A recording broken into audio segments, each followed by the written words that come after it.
यानंतर शेती कशी फायद्याची आहे हे सांगणारी बातमी। खरं तर शेतीत राम नाही असं सांगत गावाकडून शहरात नोकरीसाठी आलेली पोरं 10,000 15,000 रुपये महिना कमवत असतील, महिना लाख कमावणारे देखील असतील, पण तसे दुर्मिळच। मात्र सोलापुरातल्या दुष्काळी भागातला एक शेतकरी शेतीच्या जोरावरती महिन्याला तब्बल 6.5 लाख रुपये कमवतोय। कसं पाहूयात। खरं सांगायचं तर आज महाराष्ट्रात गेली वर्षभर आर्चीची चर्चा आहे, परंतु नालबंदवाडी परिसरात नामदेव थिटेंच्या मिरचीची चर्चा आहे। ही जबरदस्त प्रतिक्रिया आहे मिरचीचं पीक बघायला आलेल्या एका शेतकऱ्याची। सोलापुरातल्या नालबंदवाडीच्या नामदेव थिटे यांनी एक चमत्कारच केलाय। 6 महिन्याची मेहनत, 4 एकराची मिरची आणि उत्पन्न 40 लाख, म्हणजेच वर्षाला 80 लाख। एखाद्या मल्टीनॅशनल कंपनीत काम करणाऱ्या अधिकाऱ्याच्या पगारापेक्षा जास्त।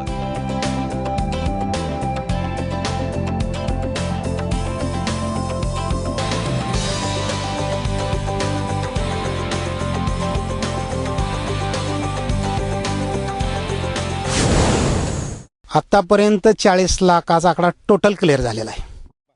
खर्च किती झाला याला? आता टोटल 1.6 आणि 2.45 8 8.5 लाख पर्यंत खर्च आलेला आहे टोटल। आणि ह्यामध्ये नेट धरलेलं नाही, कारण पहिलेच नेट आहे ना।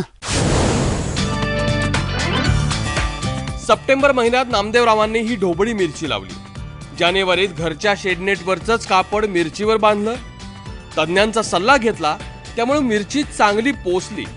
अवघ्या महिन्याभरात मिरची तोडणीस आली। बाजारात दर मिळाला 15 ते 35 रुपये किलो। आतापर्यंत 200 टन माल विकला गेलाय। आता चालू मार्केट आम्ही पुणे करतो। पुणे मार्केटला कसं आहे, माल क्वालिटी नंबर 1 नंबर 2 नंबर मध्ये काढतो फक्त। ही क्वालिटी अशी 1 नंबर मध्ये येते सगळी सर क्वालिटी। हे म्हणजे ह्या मालाला मॉल मध्ये भरपूर डिमांड आहे ना। म्हणजे खानार सिटी मध्ये आपल्या भारतात 80% लोक 100 रुपये पर्यंत खाणार आहेत। त्यामुळे मार्केटमध्ये काय पिकतं आणि कोणत्या टायमाला विकावं हे महत्वाचा मुद्दा पहिला। पूर मार्केटला माल जास्त खपत ना, आपला 2 ते 2.5 टन रोज माल असतो। सोलापूर मार्केटला आपण जर 2.5 टन माल नेला तर लोकल मार्केट तिथं लोकांचे 50 बॅग 60 बॅग असे असतात ना। आपला माल गेला म्हणजे लोकल तिथलं मार्केट ढासळतं। त्यामुळे ज्या मार्केटला जास्त माल खपतो त्या मार्केटला जाणं आधी जास्त गरजेचं आणि चांगल्या पद्धतीचा रेट मिळेल। खरं तर हे गाव बिन पाण्याचं, पण नामदेवरावांनी त्यावरही रामबाण उपाय शोधला। मी दुष्काळामध्ये शेततळ 3 कोटीचे केलेलं आहे। 200 बाय 200 म्हणजे 60 बाय 60 मीटर आणि खोली 20 मीटर। आणि माझ्या शेततळ्यामध्ये जवळजवळ 3 कोटी लिटर पाणी बसते। आणि त्या तळ्याला खर्च आलाय 14,35,000 आणि मला त्याचं अनुदान मिळालेलं नाही। आता पंचक्रोशीतले शेतकरीही नामदेवरावांच्या या शेतीला भेटी देत आहेत। तरुणामध्ये शेतीबद्दल उदासीनता दिसते की शिपाई जे असताना पण नोकरीच असावी असा एक तरुणांचा अट्टास असतो। मात्र महिन्याकाठी 2 ते 3 लाख रुपये शेती सुद्धा देऊ शकते, याचं एक नवं उदाहरण महाराष्ट्रासमोर या शेतकऱ्यानं निर्माण केलेलं आहे। इंजिनियरपेक्षा आपल्याला जास्त पगार मिळतो यातून। आता सर्वसाधारण महिन्याला मला 3 लाख ते 4 लाख उत्पादन मिळालं असं धरूया। मला मी वडील अजून एक बंधुराज, आम्हा तिघालाही पर मंथ 1 लाख पेमेंट मिळालं।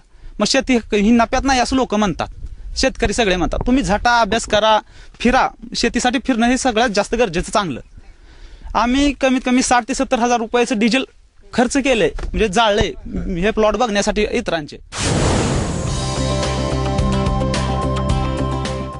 शेतीत पैसा नाही असं म्हणून शहराकडे वळणाऱ्या पोरांच्या हाती महिन्याकाठी जास्तीत जास्त 5 आकडी पगार पडत असेल, पण गावात राहून परिस्थितीशी झुंजत नामदेवरावांनी 6 आकड्यांना गवसणी घातली। प्रेरणा घेतली तर शेतकरी कशाला आत्महत्या करेल? सुनील दिवाण, ABP माझा, नालबंदवाडी, सोलापूर।